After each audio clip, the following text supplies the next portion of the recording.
Marilah kita mempersiapkan hati dan pikiran kita untuk memasuki persekutuan dengan Tuhan.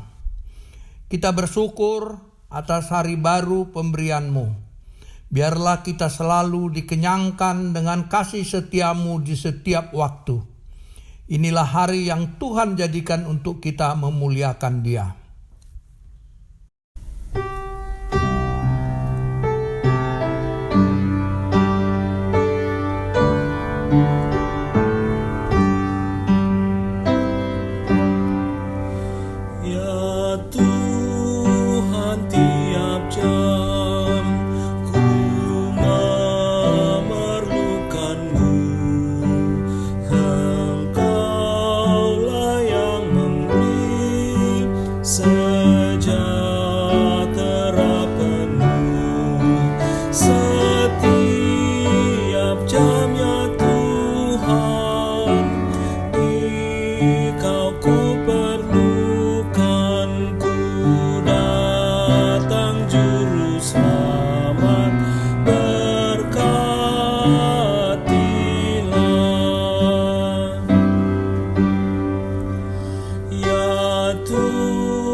Maha Kudus, kami bersyukur karena dari hari ke hari dalam suka dan duka Engkau selalu setia kepada kami.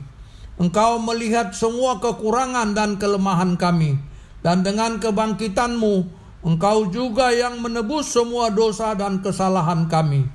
Tuntunlah kami dengan hikmat-Mu agar kami boleh menghayati persekutuan kami saat ini. Biarlah hanya kasih-Mu yang melingkupi kami sekalian, agar sukacita kami semakin lengkap. Kami yakin Engkaulah yang menuntun ibadah kami dan menerima sujud sembah kami. Terpujilah Engkau selamanya ya Allah Bapa. Dalam nama Putra-Mu Yesus Kristus kami berdoa. Amin. Tuhan, Engkau menyelidiki dan mengenal aku.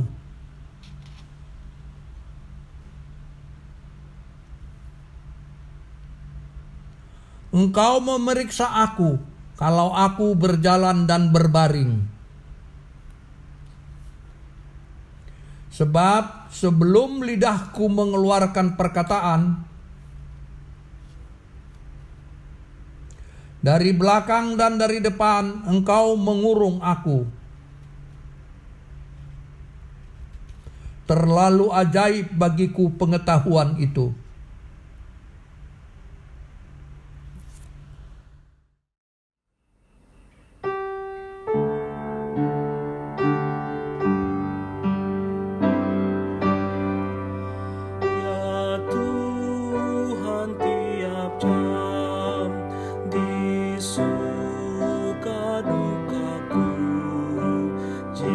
Jikalau Tuhan jauh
Bapak Ibu, mari kita berdoa untuk pembacaan firman Tuhan. Terangi hati kami, ya Rohul Kudus. Buatlah kami percaya dan melakukan kehendak Allah melalui firman yang kami baca dan dengar bersama. Dalam nama Yesus, firman yang hidup, kami berdoa. Amin. Marilah jemaat Tuhan, kita berdiri untuk mendengarkan firman Tuhan yang dibacakan dari kitab Keluaran 4 ayat 10 hingga 17 yang menyatakan, Lalu kata Musa kepada Tuhan, "Ah Tuhan, aku ini tidak pandai bicara, dahulu pun tidak, dan sejak Engkau berfirman kepada hamba-Mu pun tidak, sebab aku berat mulut dan berat lidah." Tetapi Tuhan berfirman kepadanya, "Siapakah yang membuat lidah manusia? Siapakah yang membuat orang bisu atau tuli? Membuat orang melihat atau buta? Bukankah aku, yakni Tuhan? Oleh sebab itu, pergilah, aku akan menyertai lidahmu dan mengajar engkau apa yang harus kau katakan." Tetapi Musa berkata, "Ah Tuhan, utuslah kiranya siapa saja yang patut kau utus." Maka bangkitlah murka Tuhan terhadap Musa, dan ia berfirman, "Bukankah di situ Harun orang Lewi itu kakakmu? Aku tahu bahwa ia pandai bicara. Lagi pula ia telah berangkat menjumpai engkau, dan apabila ia melihat engkau, ia akan bersukacita dalam hatinya. Maka engkau harus berbicara kepadanya dan menaruh perkataan itu ke dalam mulutnya. Aku akan menyertai lidahmu dan lidahnya, dan mengajarkan kepada kamu apa yang harus kamu lakukan. Ia harus berbicara bagimu kepada bangsa itu. Dengan demikian, ia akan menjadi penyambung lidahmu, dan engkau akan menjadi seperti Allah baginya. Dan bawalah tongkat ini di tanganmu, yang harus kau pakai untuk membuat tanda-tanda mujizat." Demikianlah pembacaan Alkitab. Berbahagialah setiap orang yang mendengar firman Tuhan dan yang melakukannya. Haleluya.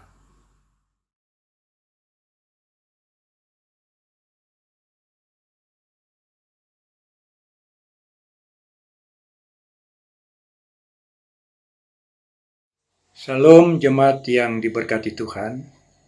Selamat Paskah. Biarlah dengan kuasa dan sukacita Paskah kita dapat melaksanakan pelayanan ibadah kita pada hari ini. Judul nats kita atau judul renungan kita pada malam ini, saya mengambil atau memberi judul menolak panggilan, membohongi Tuhan. Mengapa saya katakan membohongi Tuhan? Karena ketika Tuhan memanggil Bapak Ibu dan saya, Tuhan tahu bahwa kita akan dimampukan untuk melaksanakan tugas tersebut. Karena itu jangan pernah kita katakan bahwa kita tidak bisa, sama hal dengan kita mengatakan bahwa Tuhan tidak dapat memampukan kita untuk melaksanakan tugas tersebut. Karena itu saya memberi judul menolak panggilan, membohongi Tuhan. Ada 4 alasan yang kita temukan ketika kita baca nats kita hari ini dari Keluaran 4 ayat 10 sampai 17. Alasan pertama yang dikemukakan Musa adalah di pasal 3 ayat 11. Tetapi Musa berkata kepada Allah, "Siapakah aku ini? Maka aku yang akan menghadap Firaun dan membawa orang Israel keluar dari Mesir. Siapakah aku ini? Maka aku." Musa selalu memfokuskan diri pada siapa dirinya. Padahal dia lupa, Tuhan memanggil dia, mengutus dia, supaya dia menyatakan siapa Allah Israel dan bukan siapa diri Musa. Supaya Fir'aun melihat dan mengenal Allah Israel sebagai Allah yang berkuasa. Bukan hanya di Israel, tetapi juga di Mesir.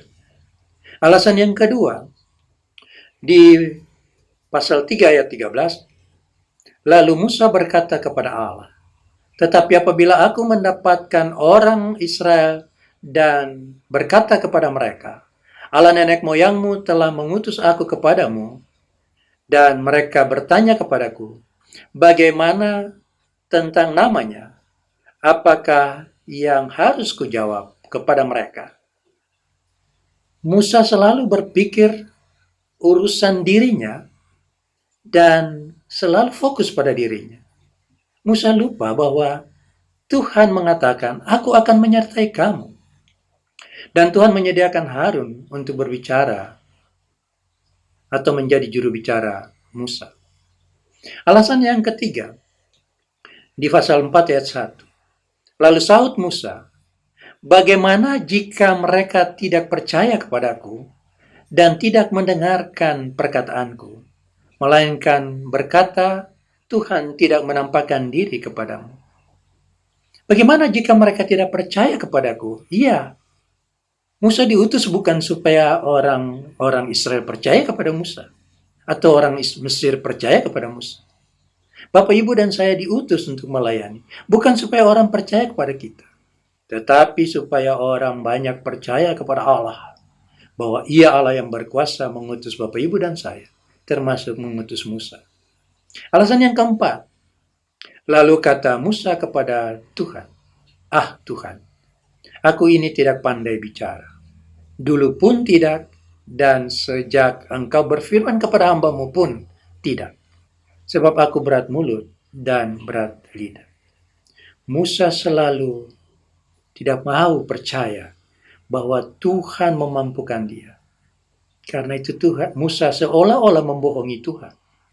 Bahwa Tuhan tidak dapat melakukan apa yang Tuhan mau dengan dirinya. Seolah-olah kalau dia tidak mampu, berarti dia tidak dapat melaksanakan semua tugas yang Tuhan percayakan. Karena dia lupa bahwa dia hanyalah alat di tangan Tuhan. Kalau Tuhan mengutus dia, Tuhan memampukan dirinya. Karena itu dia harus jujur dengan imannya kepada Allah. Jangan membohongi Tuhan dengan sikap yang kurang percaya.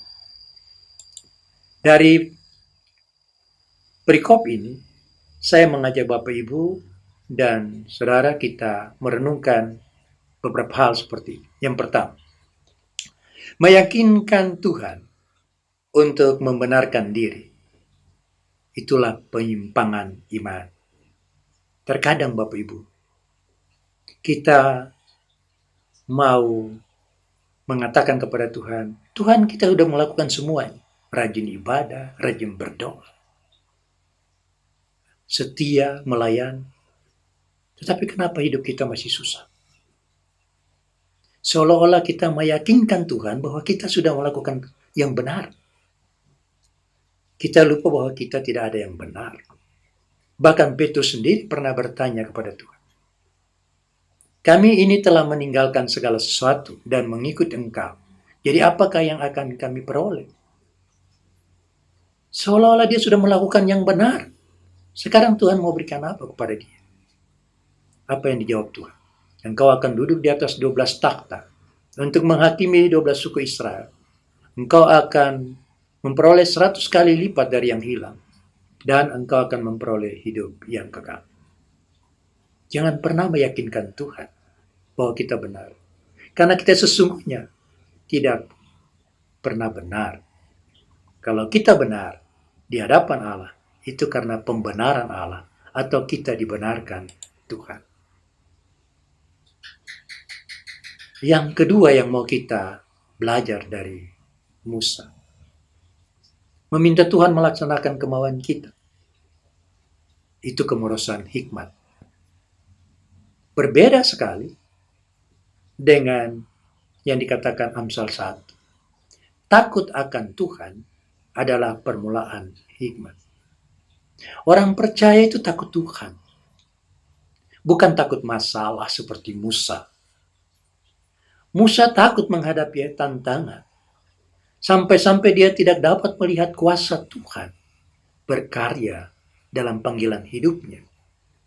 Sampai-sampai dia tidak dapat melihat bahwa segala perkara sudah ditanggung oleh Tuhan dan tidak ada yang mustahil bagi Allah. Bahkan dia berkata, Tuhan, utuslah kiranya siapa saja yang patut kau utus. Kemerosotan hikmat. Dia tidak percaya bahwa dengan dirinya Tuhan dapat memakai supaya hidupnya memuliakan Allah. Karena siapakah kita yang boleh mengatur Tuhan? Kita hanyalah hamba yang melaksanakan perintah Tuhan. Bukan Tuhan yang harus kita perintahkan untuk melakukan keinginan kita. Hal yang ketiga yang mau kita belajar dari firman ini. Melaksanakan perintah Tuhan itu jawaban iman orang percaya. Tugas kita hanyalah melaksanakan perintah dan ketetapan Tuhan. Kita ini abdi Allah, bukan tuan. Kita melaksanakan pelayanan kita supaya Tuhan saja yang dimuliakan.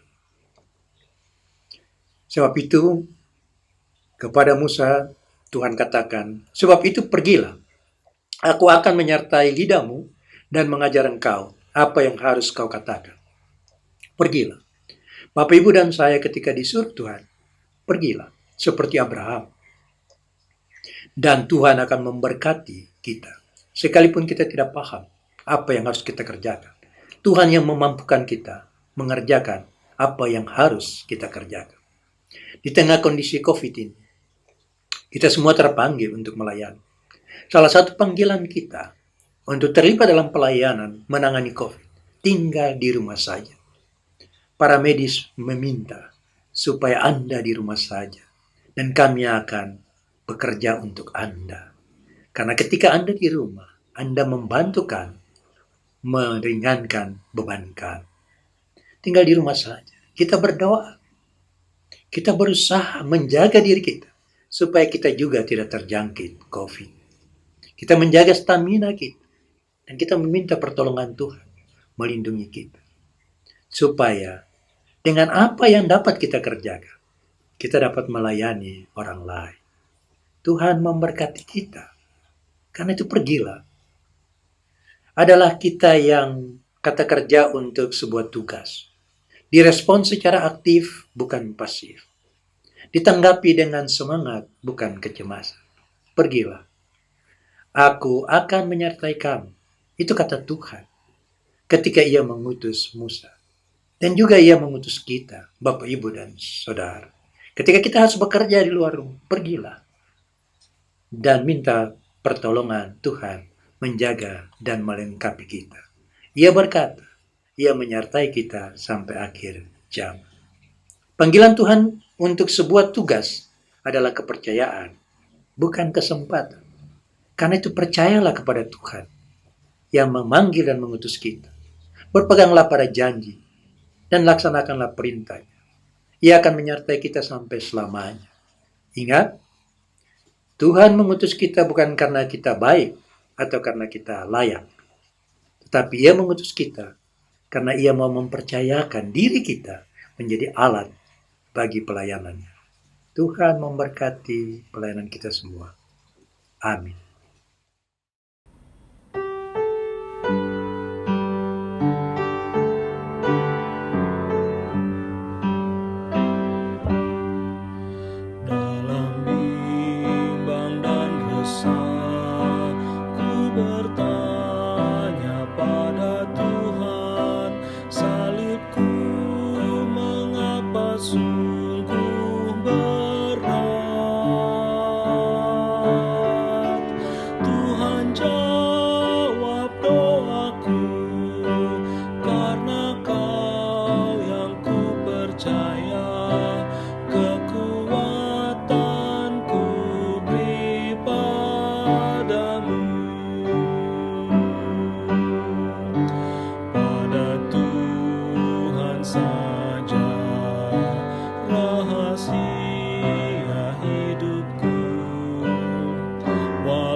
Marilah jemaat Tuhan, arahkanlah hati pikiran kita kepada Allah dan terimalah berkat Tuhan. Anugerah Tuhan Yesus Kristus, kasih setia Allah Bapa dalam persekutuan dengan Roh Kudus, menyertai dan memberkati jemaat sekalian dari sekarang ini kekal selama-lamanya. Bapak Ibu jemaat kekasih Tuhan, mari kita satu dalam doa. Terpujilah Tuhan yang telah memanggil dan mengutus kami umat-Mu untuk melaksanakan setiap tugas dan tanggung jawab yang Tuhan percayakan di tengah dunia ini dan bagi sesama. Kami berdoa bagi pergumulan bangsa ini dengan penyebaran COVID-19 yang sungguh merenggut banyak nyawa.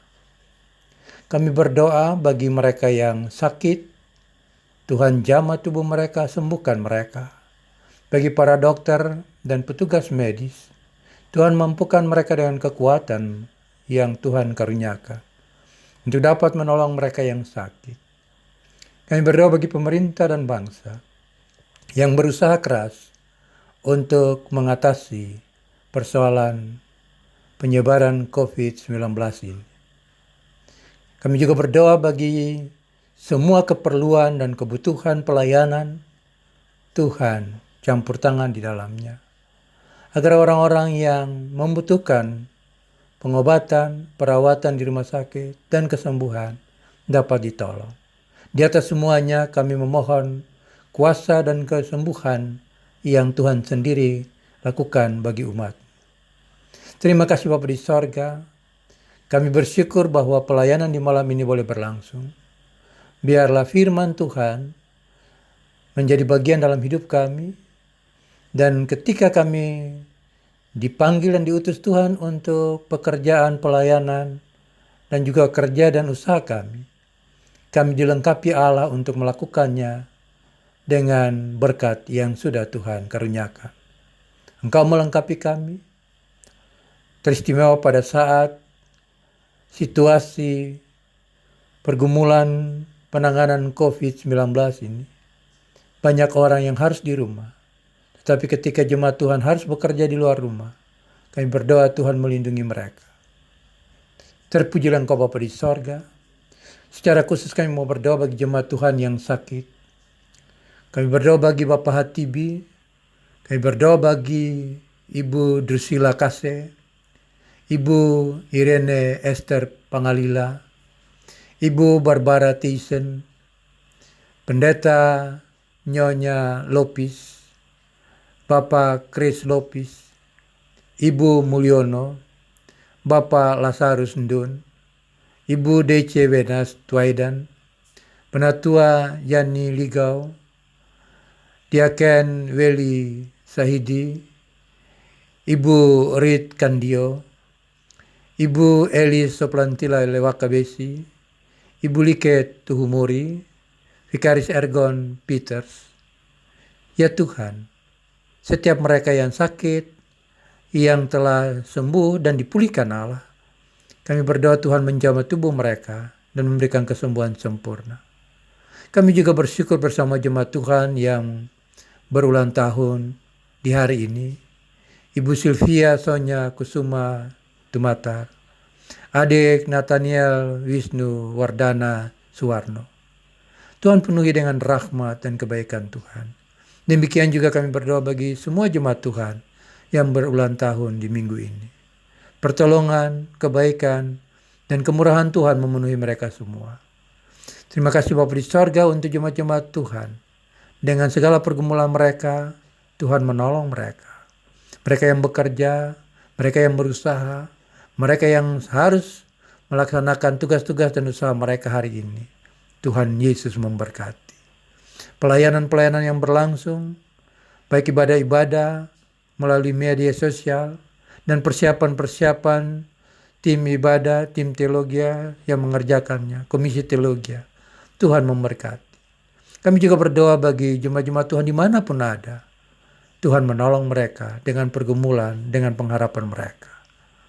Gereja-gereja dalam pelayanannya, dalam tantangan yang dihadapi, Tuhan campur tangan di dalamnya. Inilah doa kami Bapa. Kami mohon ya Tuhan, Tuhan sempurnakan doa kami. Tuhan ampunkan semua salah dan dosa kami. Dengaran sambut doa ini, kami panjatkan doa ini di dalam nama Yesus Kristus, penebus kami yang hidup, yang telah mengajar kami berdoa bersama-sama. Bapa kami yang di sorga, dikuduskanlah namamu, datanglah kerajaanmu, jadilah kehendakmu di bumi seperti di sorga. Berikanlah kami pada hari ini makanan kami yang secukupnya, dan ampunilah kami akan kesalahan kami, seperti kami juga mengampuni orang yang bersalah kepada kami. Dan janganlah membawa kami ke dalam pencobaan, tapi lepaskanlah kami daripada yang jahat.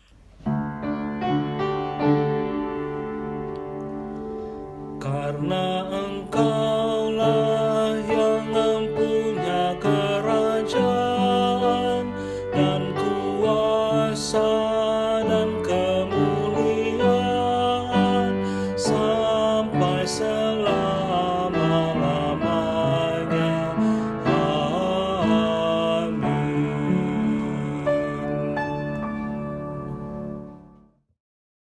Kebangkitan Kristus memberi kita kepastian akan kehidupan kekal. Karena itu, mari mengungkapkan syukur dengan memberi persembahan bagi Tuhan. Firman-Nya, berilah kepada Tuhan kemuliaan namanya. Sujudlah kepada Tuhan dengan berhiaskan kekudusan. Mazmur 29 ayat 2.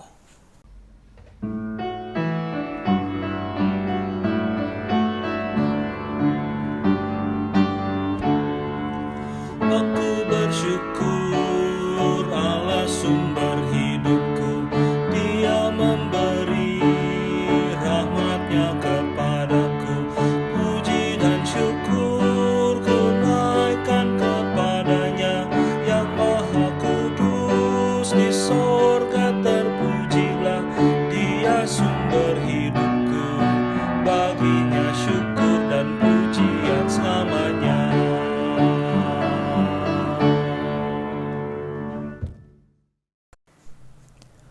Mari berdiri untuk menyerahkan persembahan ini kepada Tuhan dalam doa syukur. Terima kasih Tuhan Yesus untuk karya penyelamatan-Mu bagi kami. Bukan karena kuat dan gagah atau kebaikan kami, namun karena cinta-Mu bagi kami boleh menerima anugerah keselamatan.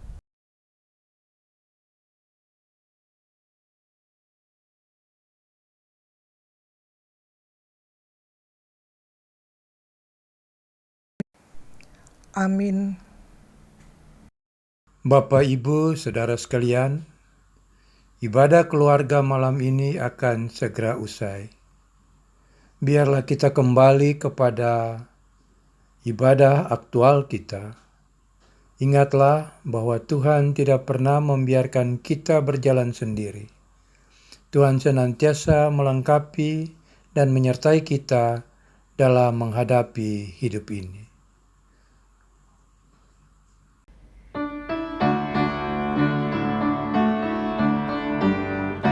Janji Tuhan selalu digenapi. Dia utus Roh Kudus bagi kita, agar kita selalu dikuatkan laksanakan amanat Tuhan Yesus. Mari kita bersaksi melayani, mewartakan berita keselamatan, agar dunia mengaku dan percaya Yesus Kristus Sang Juru Selamat dunia. Tuhan utus umat-Nya dalam dunia, jadi hamba yang patuh dan setia, bawa damai dan kasih yang sejati bagi orang yang dalam keresahan. Mari kita bersaksi melayani, mewartakan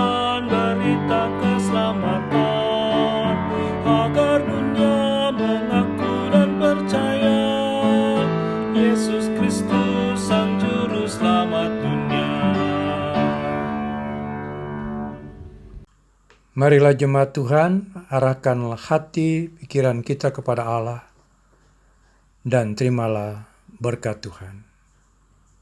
Anugerah Tuhan Yesus Kristus, kasih setia Allah Bapa, dalam persekutuan dengan Roh Kudus, menyertai dan memberkati jemaat sekalian dari sekarang ini kekal selama-lamanya.